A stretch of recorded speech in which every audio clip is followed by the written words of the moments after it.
Kita intro dulu.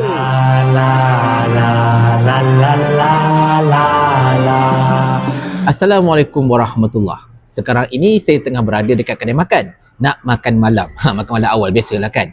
Cumanya sementara menunggu makanan sampai ni, saya tertarik untuk mengulas satu situasi. Di mana macam mana yang anda tahu sekarang ini tuan-tuan dan puan sekalian, tengah kecoh Rafizi Ramli telah mencabar YB Viral sahabat saya untuk berdebat berkenaan dengan ekonomi. Ini kerana Rafizi nampaknya koyak dengan kritikan-kritikan yang telah dilemparkan oleh YB Viral dan rakan-rakan, termasuk saya sendiri, terhadap keupayaan beliau untuk menjadi Menteri Ekonomi. Di mana YB Viral kata, okay fine, hantarkan jemputan rasmi. Tengok-tengok Rafizi telah mengubah format daripada debat menjadi podcast Q&A. Di mana benda ini memang menjadi bahan lawak lah sebenarnya. Tak kiralah apa jua yang cuba disebutkan oleh anak papa nak kata YB Viral penakut ke apa-apa ke, tetapi faktanya Rafizi mula-mula mengajak debat, tetapi ditukarkan kepada podcast Q&A. Kalau setakat podcast Q&A, pergi keluar sekejap. Jangan ajak YB Viral untuk berdebat. Tetapi tak apa, yang itu saya dah ulas banyak kali. Saya nak ulas benda yang ini. Benda berkenaan dengan cabaran Rafizi Ramli ini mendapat perhatian ramai pihak, termasuklah para pejuang KWSP seperti Tuan Jannatul Ain. Di mana Tuan Jannatul Ain dalam salah satu video yang terkini, beliau telah mengulas perkara tersebut. Di mana beliau kata dia tak heran sangatlah berkenaan dengan Rafizi nak berdebat dengan sesiapa pun, itu hal dia. Tetapi apa yang telah disebutkan oleh Tuan Jannatul Ain ini memang satu benda yang sangat-sangat menarik perhatian saya sebenarnya, iaitu Tuan Janna mengatakan bahawa menteri-menteri kerajaan perpaduan madani ini, bila tang orang kritik dia, bila tang orang kutuk dia, orang merendah-rendahkan mereka, bila tang orang kata apa, mempertikaikan kerja-kerja menteri, mempertikaikan kerajaan, laju sahaja mereka respon, siap ajak nak berdebat, siap ajak nak berjumpa dan macam-macam lagi. Kiranya macam tak cukup tanah lah. Tak payah tunggu besok, sekarang juga jom jumpa, kalau tak puas hati jom kita debatkan. Tetapi kata Tuan Janna, pejuang-pejuang rakyat, pejuang-pejuang untuk pengeluaran khas KWSP bersasar 2.0, sekian lama jumpa menteri, sekian lama cuba untuk berjumpa dengan mereka yang bertanggungjawab, siap datang ke Jabatan Perdana Menteri, siap datang ke rumah Perdana Menteri pun, siap buat appointment dengan Setiausaha Perdana Menteri dan macam-macam lagi cara yang telah mereka lakukan untuk menyampaikan suara rakyat, meminta agar kerajaan membenarkan pengeluaran khas KWSP bersasar 2.0 ini. Tetapi sampai ke sudah tidak ada respon. Sampai ke sudah tidak ada apa-apa balasan pun dari pihak mereka, melainkan terus berbisu berseribu bahasa. Bahkan kalau kita kaji balik respon-respon yang diberikan oleh kementerian, dekat parlimen mereka kata, oh ini tak payah nak dikonsiderkan. Dekat Dewan Negara pun siap kata apa tahu, tak payah nak keluarkan dan sebagainya, macam-macam lagi lah.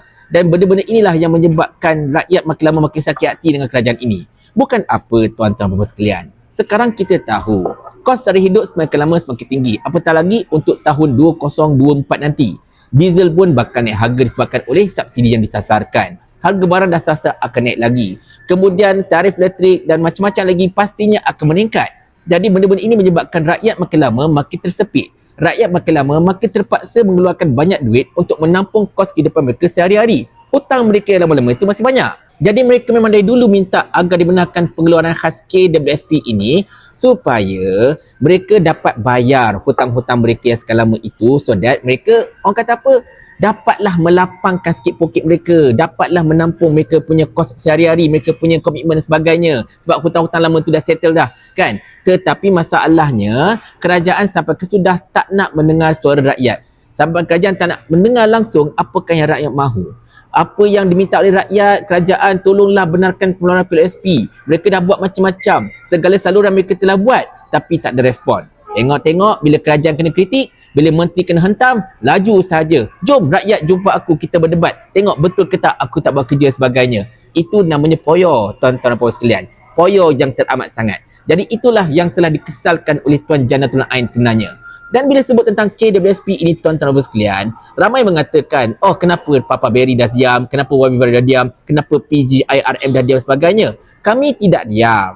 Macam NGO-NGO yang memperjuangkan KWSP bersasar ini, mereka berjuang sampai ke hari ini untuk menegakkan berkenaan dengan KWSP bersasar. Tetapi untuk orang-orang seperti saya, Wabi Fadil dan ramai lagi, banyak sangat isu-isu dalam kerajaan perpaduan madani ini yang kami kena ulas. Bukan sekadar K2SP sahaja. Dan isu-isu yang ada di mata kami ni pun tak cukup-cukup sebenarnya untuk kami ulas sebenarnya. Banyak sangat sampai nak muntah bak kata orang. Dan sekarang ini, bila Perdana Menteri telah melantik mantan CEO KWSP iaitu Datuk Seri Amir Hamzah Azizan sebagai Menteri Kewangan kedua, nampak gayanya lah tuan-tuan dan puan sekalian, perjuangan rakyat untuk mendapatkan duit mereka, pengeluaran khas KWSP bersasar 2.0 makin malap sebenarnya.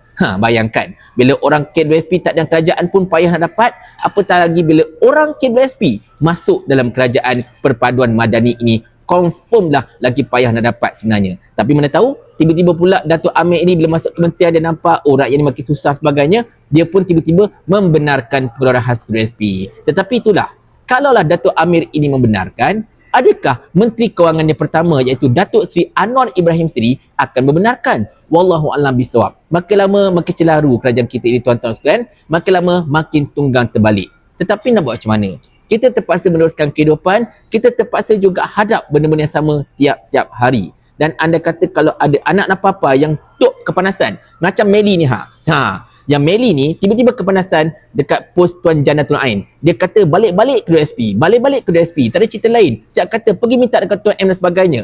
Untuk orang-orang macam Meli ini, senang cerita tuan-tuan sekalian. Tak nak cerita banyak, saya nak tanya satu soalan ini dekat dia. Harap dia dapat jawab lah. Mau tak Tuan hamba kalau hamba kirimkan ke akhirat?